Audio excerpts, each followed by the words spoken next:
welcome back to another episode of A Recent Study Suggests. We are your hosts, Robert. And I am Sam. And everyone's been waiting. I have an update for you on how my birthday went. Woo! You are now officially... Did we say your age in the last episode, or were we like, ooh, maybe we'll just keep it hush-hush? I think you were mostly like that, and I just went along with it. We didn't say my age. I'm 28. So old? Finally as old as you, Yeah. because you've been so old. You know, I hate how people think that once you've reached your late 20s, you're old. Anybody who's even a year younger than you in your 20s is like, wow, you're really old. I experienced that recently where I was made to feel super old. Super old? Yeah. I would imagine by like one of your nieces. No. I don't think my nieces think of me as old. They've just always known me to be. And so I just am. I just am who I am. I don't want to hijack your your birthday thing. Maybe I can talk about my ageist experience. Go for it. Later. Oh, okay. Sure. I took myself out on a lunch date. Did I mention this in the last episode? I don't think so. I took myself out on a lunch date. For my birthday. Not for your birthday. You left me alone. It was before your birthday, or maybe it was after. I don't even know. Time is It's all because you're over old. the place. Yeah, maybe that's what it is. When you're old, time is just time. And my server, she mentioned that she just turned 21 in January. And maybe I aged myself in saying this, but I said, "Oh, you're so young." Which classic old person thing to say, right? Mm-hmm. I said, "Wow, you're Maybe so you young. are so I old. didn't realize you were that young." And which I think is kind of an offensive thing to say, like, "Whoa, you think I look old or what?" And so she asked me, "Well, how old do you think I am?" And I was like, "Well, naturally, I just assume that people are around my age. And so I would assume that you're like 25." And I said, "That's not how old I am, but that's how old I would think you are." Because I think she looks younger than me or seems younger than me. And so that's what my thoughts are, not any younger, just because that seems like significantly younger than me. And she looked offended when I guessed 25.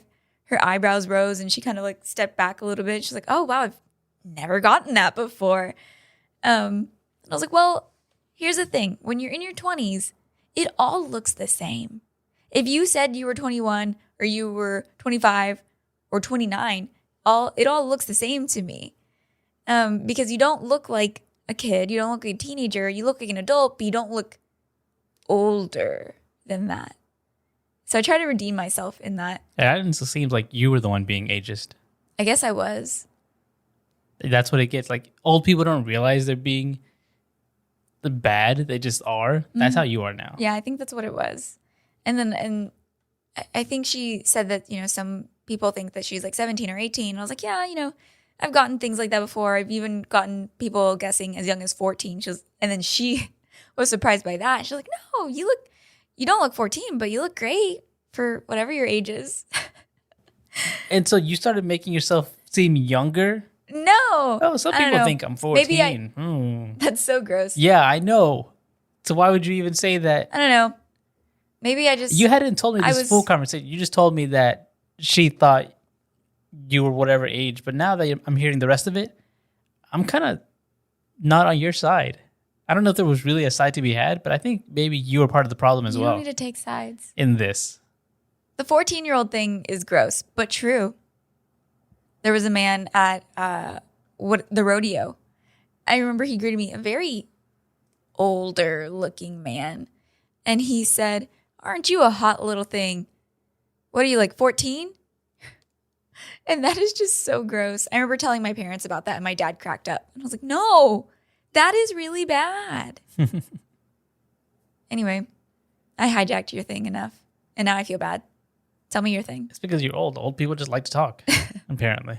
That's why we have podcasts. No, it was a pretty relaxing day. We didn't really do much. We went out to lunch. Then we drove around to places with no real aim. Oh, on the actual day of your birth. On the actual day. And not much else. I mean, you got me a few gifts. I got you many gifts. I spoiled you with gifts. And this happens every year. That I Anytime spoil you you? have to give Yes. me gifts, that somehow it turns into a bad experience. What? I kind of want to say that you're a bad gift giver. I'm not. I listen to you. But I think the issue is I listen to you too much.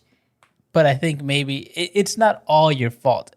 But there have been so many different occasions where the gift that you give me is not a good one. The thing is, I know what you're talking about. You specifically told me for weeks that you wanted a zester because you're a little chef boy recently and you've been doing some, chefy things in the kitchen. So I was like, okay, Robert won't shut up about this stupid zester. So I'm going to get him a dang zester. And you wanted a tiny whisk. You were very specific. You wanted a tiny whisk, but you didn't want a metal one. You wanted it to be silicone. Silicone. And I See, never you said even filled in tiny. the gaps. You wanted it to be small. Never said that. Because everyone that we've seen in the grocery store has been too big. So I was like, okay, Robert wants a small one. He wants it to be silicone. And so I'll get him that. And then you also wanted like little tongs. Never said little tongs. I never said these things. It's so crazy to me because you will tell me about this for weeks. And then once I get it for you, you're like, where did this come from? Why? What do you mean? So I never get you, wanted them. I get you everything that you want. No, that's true. And somehow none of it was anything you cared about. And this happens multiple times where you give me something and you had to end up returning it. The tongs and the kitchen utensils, they're like $15. I could have got them myself anytime. I never did because I kept telling you. Because you wanted them as a gift for your birthday. No, because I kept telling you I will never use them. I want them, but I'll never use them because this cooking thing just feels more like a phase. You have to cook for the rest of your life. How is it a phase? No. Oh my gosh. This cooking thing's a phase. Oh.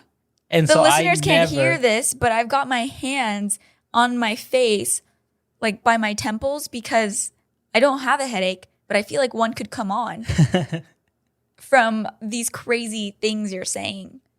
It's making my brain feel like it's going to explode. Do you agree that I said multiple times, I want these, but I'll never use them? You didn't say that. I did say that. Otherwise, I would have bought them for myself. And I also never said tiny. I just didn't like the size of the ones. Okay, you that didn't were say available. tiny, but I filled in the gaps because every time we would see them, you determined that those were too large for you. And besides that, you also got me a shirt that you wanted. That was actually on my list, but it just turned out to be a weird fitting shirt. The neck hole was way too big, and it just was not a good fitting shirt. But that I did want. It was on my list.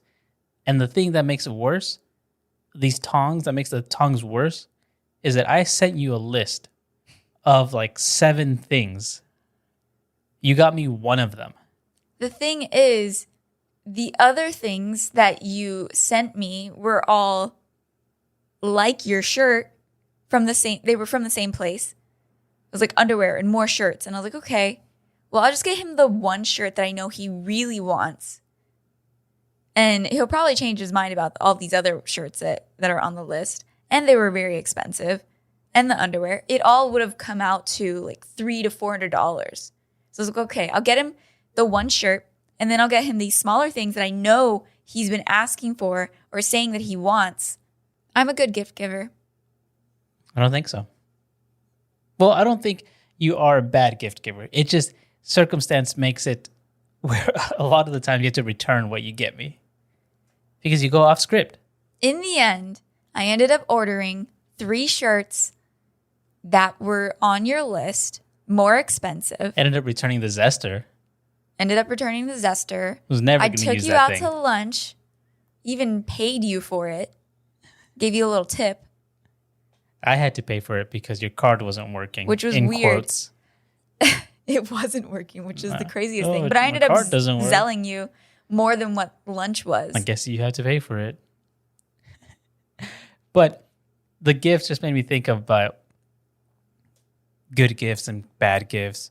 I think as you get older, underwear, which is normally like considered a bad gift when you're younger. It's like, oh, that's something I do want. I do want some shirts. And those were on my list. And then I'm just thinking of other just bad gifts that, like, sure, they seem practical, but as a gift, I'm not sure if I want that. Like a razor, for instance. I've gifted that before. Yeah, it seems practical. Yeah. You're going to use it, but I don't really want a razor as a gift. Unless you're my dad and you leave it in the box because you don't want it to go bad. And it's just in the closet for years. Yeah. Because it's too nice of a razor to ruin. It is reusable, by the way. Has he never used it? No, never. That happens a lot with your dad, though. He'll want something, you give it to him, but it's like, oh, it's too nice. And so it doesn't get used. He'll cry. It's so good he cries. And it just doesn't see the light of day. And it just gets dusty. Like, what? If you wanted it so bad, then why don't you use it? I don't understand it. It is very confusing. But that made me think about this week's study, how a razor could be a bad gift. Because you shouldn't use it to shave your butt. Yeah. Doctors really don't want you shaving your butt. But before we get into it, why don't you tell everyone what a recent study suggests about, Sam? Well, as the name would suggest, we talk about recent studies. We think up some topics that we are particularly interested in, and likely there's a study that exists about it. So we find it, we talk about it, we turn it into a conversation starter, and we hopefully make our lovely listeners and ourselves a little bit smarter. So don't shave your butt. Are you reading the headline and thinking, oh, I have made a mistake? Or, oh, that makes sense. Don't do it. They don't know what they're talking about. Those crazy doctors. Doctors are always saying lots of things on the internet. It does seem like that, yeah. Especially this guy, Karan Raj. I think it might be Karan. Karan Raj. Yes. It might be. I don't know. I mean, he's a pretty big deal. He's a TikTok doctor with over 5 million followers. I think he's a doctor who is also on TikTok, not a TikTok doctor. Oh, okay. Is there a difference? A TikTok doctor or a doctor that's on TikTok? Yeah. I feel it's too long to explain internet to you. You are old, so yeah, there are like Okay. internet coaches. My interpretation of that is Instagram model versus a model who's on Instagram. There you go. Sure.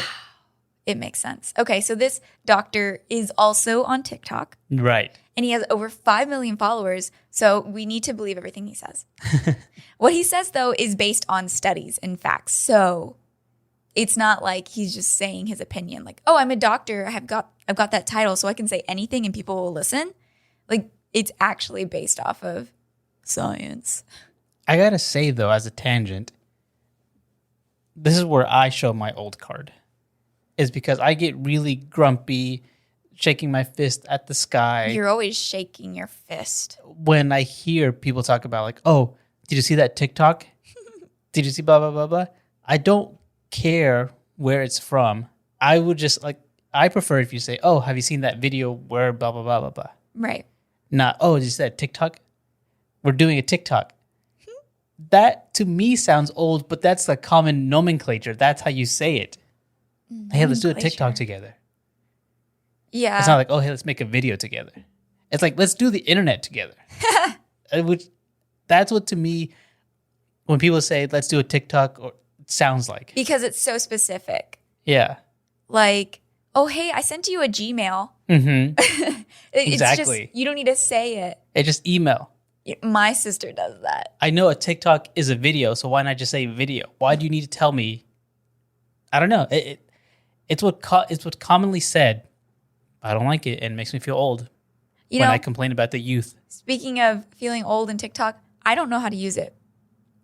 I don't really know how to use it I log either. into TikTok for work because my boss has a TikTok that I made for her, and I don't understand. I know how to post and do all the things that I need to do as the content creator. I don't know how to navigate TikTok because I open the app and videos just start playing. Yes, they do. That's kind of the point of it. And you can only swipe up and down, Mm-hmm. and they just autoplay. Like, how do I find things that I'm interested in? And I just don't get it. It's so automatic. I don't know. Maybe that's similar to Instagram too, where it's I'm going to stop talking about how old I am. But yes, this doctor, he knows what he's saying. You know, beyond him having an amazing amount of followers on the app. Is it? I don't know how many followers is a lot of followers Robert, anymore. why would you ask if 5 million followers is a lot? Because a lot of social media companies just kind of inflate the numbers. Like, oh, on TikTok, I can get 5 million views, or on Instagram, I get like 100. And it could be bot accounts watching it. I don't know. Like a lot of these companies, they do shady things. I will say, though, following someone is a lot more committal than just viewing their videos. Bots can do both. I can tell you that I've bought followers before for something. Not for me personally, but for something. Spill it. No. You can't start the tea and I'm just telling you that bots can follow. You just have you could see posts on Instagram. When you post 5 seconds later, someone's like, oh, promote it on blah, blah, blah, blah. Share it on blah, blah, blah, blah. Yeah. I block and delete all of them. It's actually quite fun. It makes me feel powerful to block and delete those. You get out of here. So I don't know anymore. Is 5.1 million a lot, or is that just like the average? I think he's earned it. Especially since he talks about things like this, like don't shave your butt. Here's why. He says that the perianal skin, a word I've never said before, which contains follicles, also contains glands. Apocrine glands, which secrete an oily substance. And you may be asking, okay, I don't know what that means. So what? So that means that your butt can trap oil secretions to keep your crack nicely lubricated. And everyone likes a nicely lubricated crack. Truly, because, things come out of there. And if it's dry, then you're injuring yourself in an area that you don't need to feel pain. Was it called hemorrhoids? Yeah, inflamed hemorrhoids? Possibly, but also, have you ever had a dry butthole? No. Not that I can think of. Probably because you don't shave it, which is what this doctor says you shouldn't do. You should not shave it. Yeah, the lubrication helps reduce irritation and rashes by easing the friction when your butt cheeks rub against each other.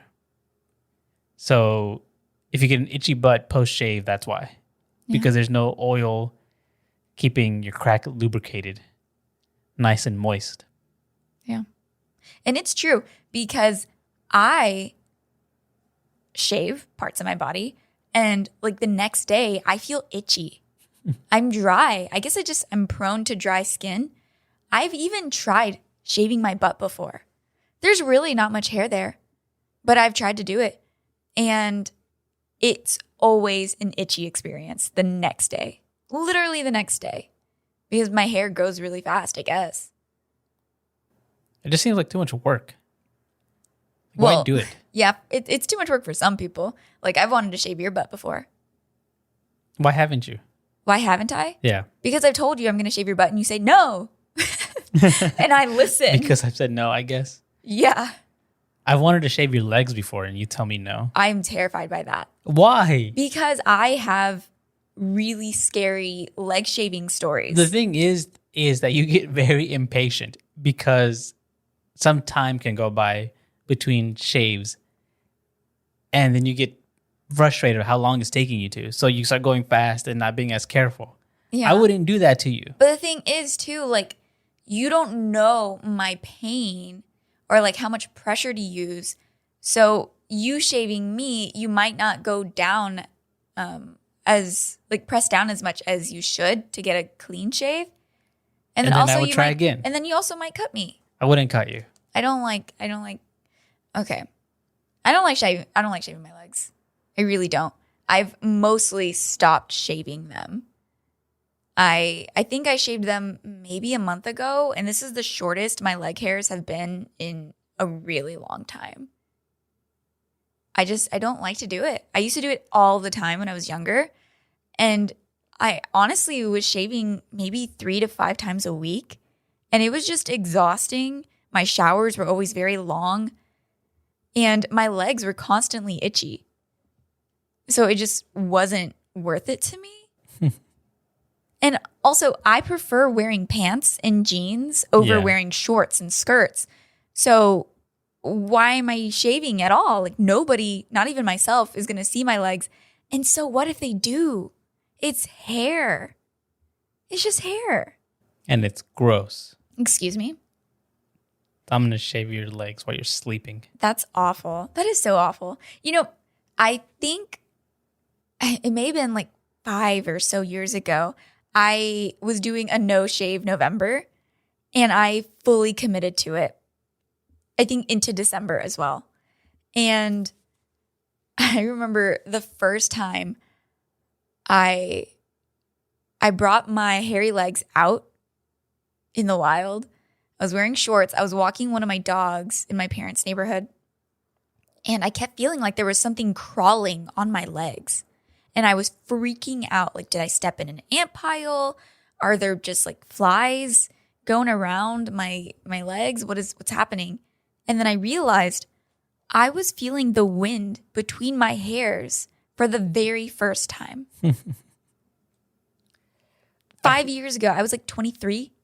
I think I genuinely want to try to see if you're a deep enough sleeper where you wouldn't notice if I shaved a little bit of your leg. I wouldn't like shave your whole leg. I just tried, like one, 3-inch strip. I tried to get you away from that, and you just pulled it right back. I'm talking about the wind between my hairs, and now you're wanting to shave me while I sleep.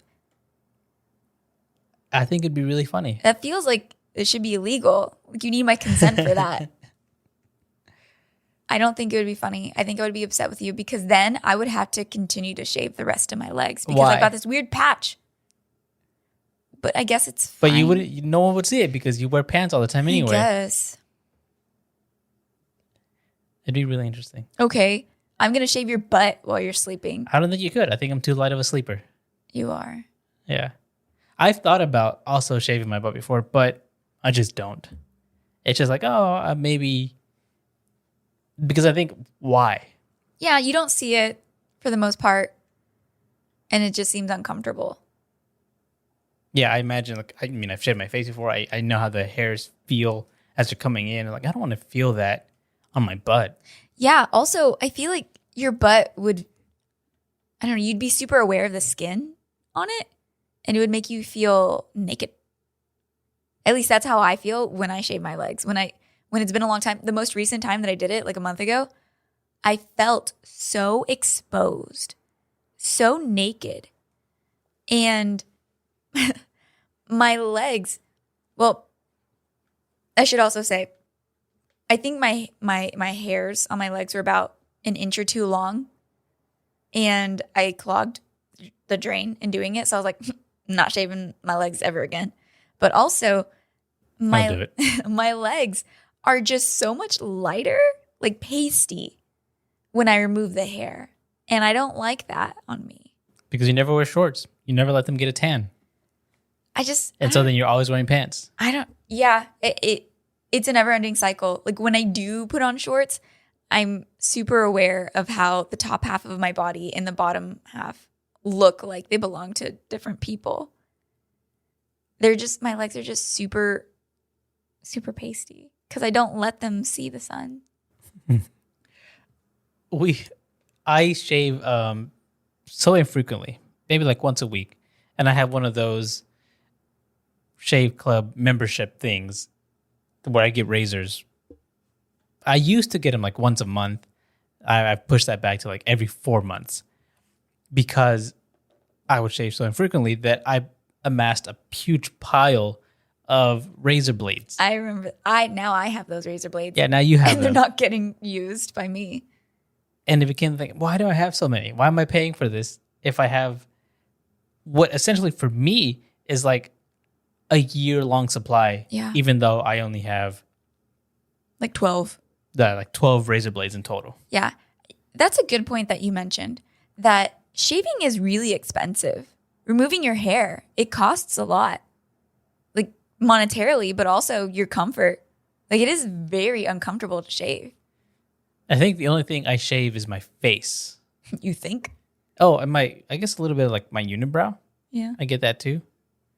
Because I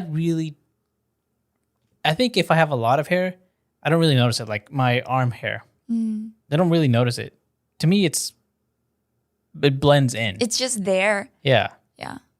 But hairs where there's so few, like on my knuckles, I get like 3 that grow in. Yeah. And so I'll just pluck those. You do? Yeah. I thought you were going to say that you just ignore them. No, I get like 3. They're just like a little thick, and so I'll just pluck. Is it just for your enjoyment because you like to pull them out, or do they bother you visually? They bother me visually because otherwise it's just a smooth surface. And just seeing these 3 that come out. It's like non-symmetrical. Yeah, and it's only on my ring fingers on each hand, not on my other fingers. So like, yeah, those get plucked. Interesting. That is very interesting. You know, you're talking about your hairy fingers. When I was younger, I was really insecure about how hairy I was because I felt like I had much more than everyone else, whether it was my arms or my legs or my face, and then eventually my armpits and other regions. I just felt like I always had more hair than everyone. And my mom caught on to that very soon. She's like, you have so much more hair than everyone else. Essentially. And so she used to, I think I've mentioned this before, she used to bleach my mustache. And it was just so routine. I think she started doing that when I was in 3rd grade. How old are you when you're in 3rd grade? Like 8? Yes. 9, maybe? 4. 4. 7. You're so bad. No, I think you're like 8 or 9 in 3rd grade. And so that's how early on my mom started bleaching my mustache. And, you know, the bleach doesn't last for a very long time because hair grows. And I don't know if it's because it wasn't very strong, but it would fade. And there was one boy in particular who used to tease me in 5th grade, calling me Sam the Man, and used to talk about how I had a darker / thicker mustache than he. And it was very bad, like on my mental health as a child, like thinking, oh, my hair makes me ugly and gross, and it's not something that a girl should have, which I very much disagree with that now. But as a kid, that was being like pushed into me, especially since my mom was literally pushing me into salons to get my mustache waxed eventually. She took me into one salon once, and she was so mad because the lady there told her that I was too young for that. She was like, fine. And then we walked into Kroger and she bought me a box of bleach so I could remove the hair from my face. That does really seem like messed up childhood actor Trauma. mom behavior. Yeah, a little bit. Yeah. Yeah. I was taught that having this quote unquote excess hair was quote unquote dirty or ugly or not feminine. And now I'm like the complete opposite of that. I don't care. But I did a lot, especially in high school. Like I was constantly tweezing my face and shaving my armpits and my legs. And I even started tweezing every hair out of my nostrils as a teenager. It was. I used to cry involuntarily. I don't know if you've ever accidentally pulled a hair from your nose, but it makes your tear ducts like act up and you start tearing up. I think I did it once because you told me you would tweeze your nostril hair. So I'm like, okay, I'll just get this one that's longer than the rest. And it's painful. Just getting the one was painful. Yeah, it makes you cry. Never again. I did it all the time. And it's so crazy. Every time I would do it, because I'm clearing out my nose, not a single hair in sight. Blech. Every time I would do it, the next So bad for you. maybe like 2 or 3 days later, I would always get sick. Like I would get a cold. And that's because, like the doctor was saying, the TikTok doctor, The or the hairs doctor that's on TikTok. are there for a reason. Yeah, it's there to protect you. And I was removing this layer of protection of germs. So they were just going into my nostrils and like down my throat. And I'm swallowing it. I'm breathing it in constantly. There's nothing to filter it. And so I would get sick. And it took a while for that to click, for me to realize like, oh, maybe it's because I'm removing my nostril hairs. And that's why I keep getting colds. And a lot of people, like the butt thing, they shave their butts because they're like, well, it looks prettier. But then you have itchy butt. Then you don't have the natural lubrication that you need. And it has a bunch of consequences that come along with that. And the thing is, you know, I mentioned that I have always been a pretty hairy person. Once you start really looking at your body, you notice that there is hair everywhere. Once I discovered that, I was like, wow, there's hair on my stomach. I'll remove that. and like my toes, my fingers. You mentioned that you've got those odd 3 hairs on your ring fingers. When I was younger, I didn't shave my knuckles, but my mom always had candles in the house. So I would hover my knuckles over the flames and watch the hairs turn curly, and then I would flake them off. You would burn yourself. You would burn your hair off. Yeah, I would. That's how it sounds so bad when I talk about it. Like, and those are like the extremes that I would go to remove hair from my body because I felt so insecure about it. And I actually did the most recently that I did that was during our freeze. Texas got like abnormally cold. And the only thing that I got warmth from was the candles in our house. And burning yourself. Yeah. Was this when you put your head in the oven? Not in the oven. The fireplace? In the fireplace, In yeah. the fireplace. I did. Because I was so in desperate need of warmth. I want to get rid of all my head hair. Truly. Yeah. But I was doing that again, but only because I was trying to keep warm. And then I was reminded, it brought me back to being a kid and putting my hand over my mom's candles, trying to remove the hairs from my fingers because it happened involuntarily. And I was like, oh yeah, I used to do that. But other than that, like, I don't go to extremes to remove hair from my body. Are you sure? It can become addicting. I feel like maybe you grabbed a magnifying glass and did that thing where you pointed at something. Maybe you pointed at your own arm and arm hair, try to burn that off. No. Seemed like something you would do. I will say, go to these extremes. It is really fun to remove hair. Like watching it, I used to watch my sister shave her legs when I was like 10. I don't know if I've ever told you about this.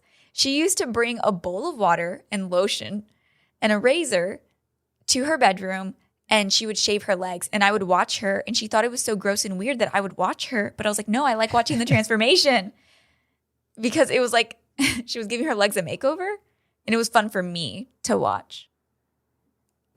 I never really grew up with anyone shaving because it was just really my mom and my younger brother. Mm-hmm. And the women in my family don't grow leg hair or arm hair. So I never saw her shaving or anything like that. There was no like, this is how you do it. Yeah. And so when it was time for me to learn how to shave, I just grabbed a razor and just started doing it. The worst experience I've ever had was, I was in college and it was about to be the very first day of class. I don't remember what year I was in. But the day before, I'm like, I'm gonna shave. I'm gonna look more presentable. And the back of the razor had like just a sharp edge, so for more precise things. Mm-hmm. And I was kind of getting the area around my lips just to be a little more precise. And I was too close to my face, and I had it sideways. Mm-hmm.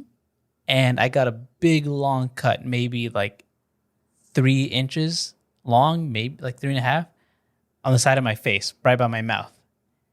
And I had to cover with a Band-Aid that makes it even more obvious. I thought about, should I just Kind leave of it? looks like you got beat up. Like you No, should have been telling people like you should see the other guy. it didn't even look like I got beat up. It clearly looked like I cut myself. Yeah. So I thought, should I just leave it as is and you'll see the cut, the blood, or should I put a Band-Aid over it? So it was like a lose-lose situation, whatever I went with. I don't even remember this, but you know, it's things like that. It's on your face. Like it's the first thing that people see.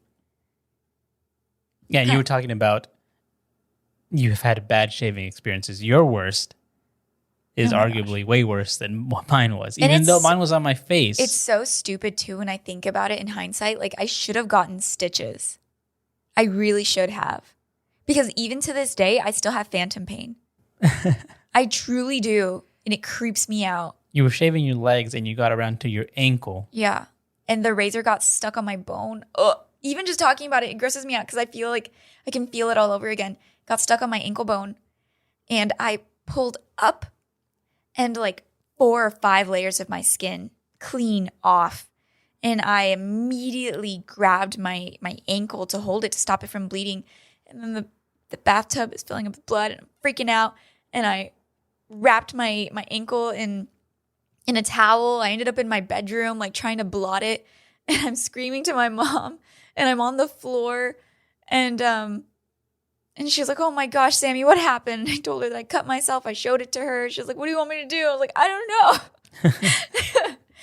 And so she brings me all these like cleaning agents and Band-Aids and I'm bleeding right through it.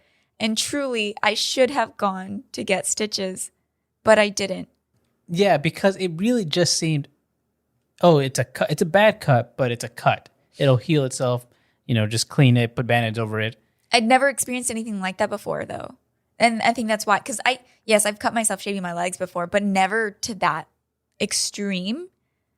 And it did not just heal. It was so scary. And this was around the time of the freeze that I was talking about. There was a freeze, so we couldn't shower. I couldn't clean it properly. So it got crazy infected. And when I finally went to the doctor about it, I remember I think she was like a nurse assistant or something. She saw me and she gasped. And she was like, I'm so sorry. She's like, I'm just so sorry that you're going through this. Like she was sympathetic for me and she took a picture of it. And she was like, can I take a picture of it just so I can, compare it for the next time that you come? And send it to people. I think it's because she was scared for me. And she wanted to show it to the doctor. She wanted to give me shots and all of these things because she was like, it's definitely infected. And it took maybe like 6 or 7 months for it to scar. Yes, it took a very long time. It did not heal just with Band-Aids and thing. And we kept thinking, oh, it'll heal. Yeah. And it didn't. I have so many pictures in my phone of my cut progress and it wasn't progressing. Like it wasn't healing. There were moments where it seemed like it was, and then it would go backwards. It would start to turn purple or things would ooze out of it. And, that is a lot of the reason why I don't like to shave my legs because I'm terrified that will happen again. And it's worth it to me to have harmless hairs on my body that are meant to protect it, like our butts. It's worth it to me to keep it than to sacrifice my own safety. Because I have the scar on my ankle, and even when I think about it and I touch it, I feel the pain of it all over again. And it's not good. So maybe don't shave your legs either. Don't shave your butt. Don't shave your legs. Shave whatever you want, but just not those things. Tune in next week when we talk about how shaving is actually really good for you. And I end up super hairless with cuts all over my body. If you have your own studies, you can email them to us at arecentstudysuggest@gmail.com. And be sure to follow us on Instagram at @recentstudypod. And follow our personal Instagram accounts. I am at Sam's Pants and Plants, and you are Robert Barbosa03. And share us with a friend. That's the easiest way to get us out there and get the conversation started. I'm going to shave your legs when you're asleep. You better not. Until next time.